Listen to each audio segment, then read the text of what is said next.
klakson fokus traffic light, pengendara diseruduk truk.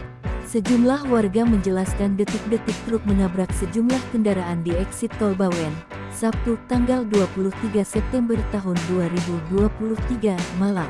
Akibat peristiwa ini, 3 warga dikabarkan tewas dan 9 orang luka. Salah satu saksi, Samsul, mengungkapkan kecelakaan beruntun ini melibatkan truk, 7 motor, dan 7 mobil. Truk tersebut melaju dari arah Semarang menuju Tuntang. Motor dan mobil yang tertabrak saat itu berhenti karena lampu merah. Ia melihat 3 motor terbakar di lokasi kejadian.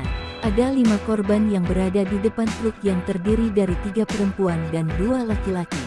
Bahkan, tampak pula ada penumpang mobil yang tergeletak tak bisa bergerak. Saksi lain, Nardi, mengungkapkan kecelakaan terjadi sekitar pukul 18.20 waktu Indonesia Barat. Truk yang melaju dari arah Semarang ke Solo di depan Dusun Semilir sudah menyalakan klakson.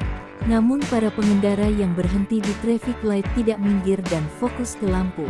Kabid Humas Polda Jateng, Kombes Stefanus Satake Bayu Setianto, mengatakan kerugian akibat kecelakaan beruntun ini diperkirakan mencapai 90 juta rupiah.